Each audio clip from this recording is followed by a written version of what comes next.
We take a lot of pride in the economic systems we've built. We write millions of pages of tax code and build massive financial institutions, operating under the assumption that it all runs on pure, rational logic. But then we panic sell our retirement accounts. We hold on to losing investments out of pure stubbornness, and we make highly predictable emotional errors that break these logical models, with devastating real-world consequences. If our systems are so flawlessly calculated, why are our mistakes so reliable? To figure that out, behavioral scientists realized they needed to strip away human culture entirely. Researchers at Yale and Emory universities decided to introduce human concepts like money, prices, and wages to capuchin monkeys.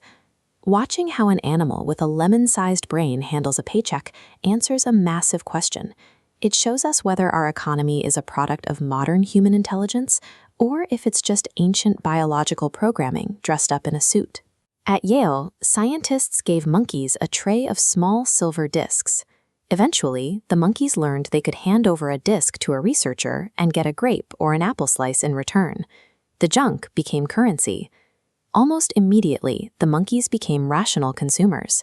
When researchers dropped the price of Jell-O cubes from 1 token down to half a token, the monkeys bought more Jell-O. They tracked supply, demand, and relative value in real time.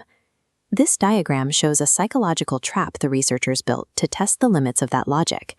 They offered the monkeys a choice between 2 traders. One trader always showed an apple slice and sometimes added a bonus slice. The second trader always showed 2 slices, but sometimes took one away before handing it over.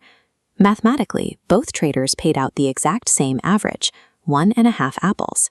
Faced with this choice, the monkeys made a highly specific, irrational decision. When the trade was framed as a loss, meaning a slice was taken away, they started making risky bets to avoid that feeling of losing, exactly the way a human stock investor holds onto a plunging stock hoping it bounces back. Economists call this loss aversion. It's the idea that losing something hurts roughly twice as much as gaining that same thing feels good. Daniel Kahneman won a Nobel Prize for documenting this in humans, and we assumed it was a quirk of human psychology. But no one taught these monkeys how to feel about losing.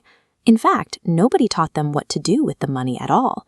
Yet within months, they independently invented bargain hunting, they paid each other for attention, and one monkey even committed the first recorded bank robbery in animal history by stealing an entire tray of tokens.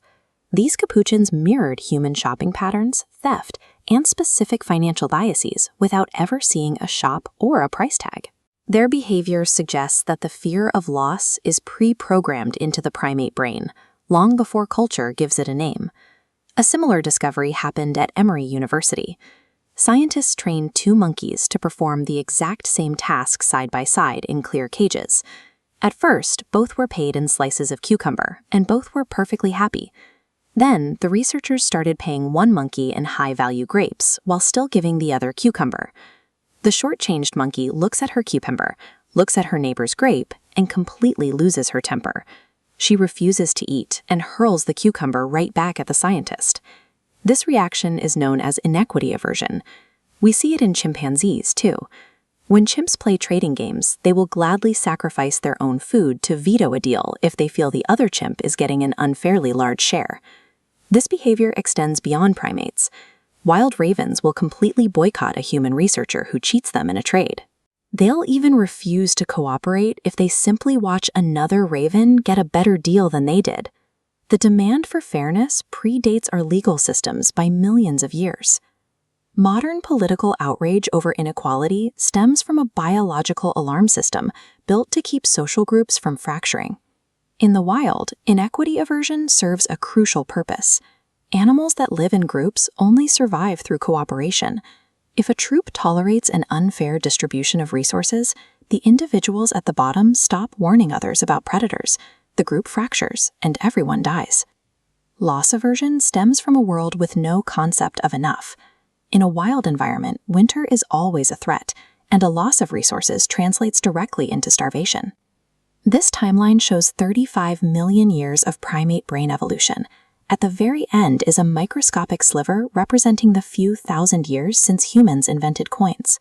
Our complex financial charts, tax codes, and legal contracts are just thin modern wrappers layered over millions of years of survival programming. The physical pain you feel checking a falling bank balance, or the outrage that boils up when someone cuts ahead of you in line, is a primal instinct. If we want to build better economies, we first have to accept that we are highly evolved primates, violently wired to protect our share of the resources.